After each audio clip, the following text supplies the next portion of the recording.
been debating what's the origins of that shelf?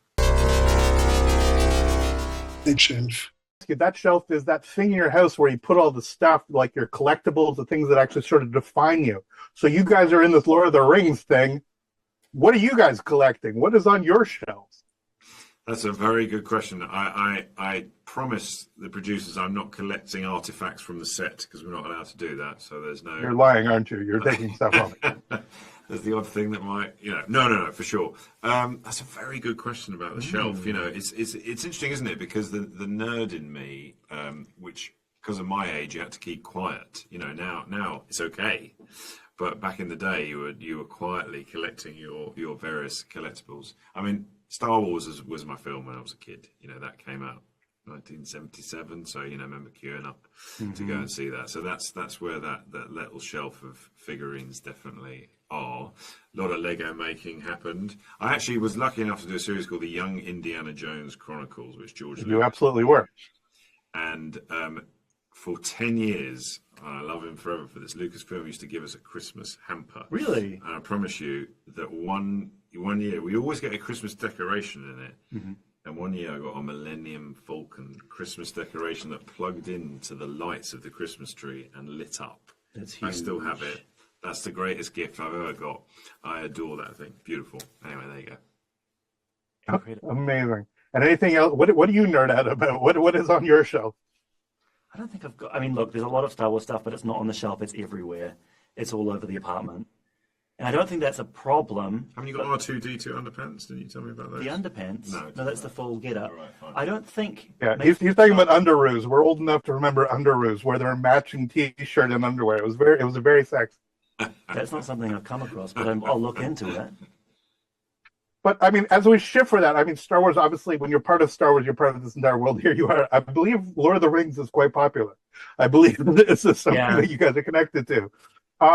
Let's just talk about both the privilege, but also the challenge of entering into this crazy world. Not only Tolkien's vision, but also the vision inside the minds of fans. It's good because, I mean, look, obviously I talked about my particular shelf, but I was given The Hobbit when I was 11 as a book.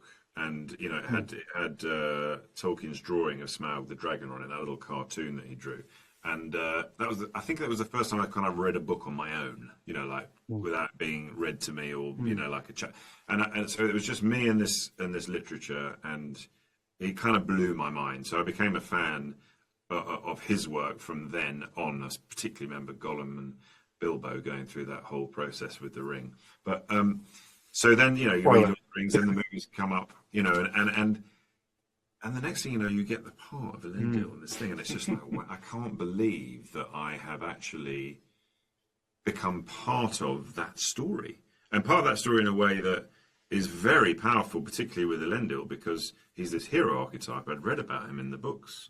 Everyone refers back to him, and it's me that gets the opportunity to create this fully rounded human being, this fallible man as part of the Tolkienian universe, and part of those themes. And how can I shape him? And the privilege is enormous, and it's endlessly exciting. And particularly season 2, when the scripts came in, I was like, okay, yeah, great, here we go. Season 1 we set up, but season 2 just ramps up, particularly in terms of my storyline and what's happening in Numenor. It's such a great takle. Takes off. Oh, I'm exactly the same. I mean, I grew up in Wellington, so Tolkien has been inescapable my whole life. But it had never occurred to me that I would be part of one of these stories. I didn't really see where I'd fit. It turns out where I fit is the right place. But you might say the wrong side of history. I would say promising.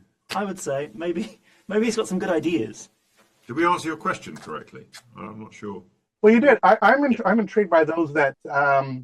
Look, so many fans these days have ideas in their head about what these characters can be. You guys have a little bit more leeway than some of the others. Nobody's saying, well, that's not my Sauron. Like they say, that's not my Batman. So I'm wondering if you can talk about specifically about that, about recognizing that there's an audience expectation. We wouldn't be having $100 million productions if we weren't, or $1 billion productions if we weren't. But on the other hand, you have to make it yours. You have a script and they have to be imbued with your own talent. We can talk about that dynamic as actors, but not being overwhelmed by the expectation. Yeah, it's very interesting, isn't it? And I think you're right in the sense that I'm in a privileged position because very little has actually been written about Elendil. There's a skeleton of a character there, other than how he's referred to, and he's a hero archetype. But I think there's actually one line of dialogue only in all of the books where he's talking to Amandil, his father, and it's a quick exchange that Tolkien has written. So we get to shape this person, and I suppose between what JD and Patrick have written, so you've got the original source material of Tolkien, you've got Patrick and JD's script, and then getting onto the set with your fellow actors, and then all that becomes concrete. But the desire is, if Tolkien's themes are the fall of man, the loss of paradise, and why that happens, which is to do with pride and ego, and losing a sense of faith, I suppose, in something greater than, or at least self-sacrifice and duty, not being considered because of the ego and pride. Then those great themes, like how can they apply to my character? Because Elendil is not immune to any of that stuff, because he is a man, and therefore he is subject to those temptations, to that nature of vanity and how that plays into things. And I suppose from that respect, in terms of fans' opinion, people have got strong opinions. I talked to Corey Olsen about this a while back, about when I said, do you think Elendil would drop the ring into Mount Doom? And he goes, absolutely, straight away, of course he would. And I'm saying, I'm not so sure. I think if even that great man, if he got the ring in his hand, would he be able to let go of it? And I think that question still needs to continue to be asked about Elendil. Leaders are not born, they're made, and we have to see him made, and we have to see him made by making poor choices, because that's how wisdom comes ultimately. But he does have a deep set of humility in him, and I'm trying to bring as much of that out as I can. I think you're doing a great job. So I'm over talking. Your turn. No, I mean, I'm with you. I think Tolkien gave us so much thematic, and there was so much about Numenor that we could tease out and use as a lens through what was given to us by Patrick and JD. I never felt like I was trying to find something that wasn't available to me. There was plenty to draw from.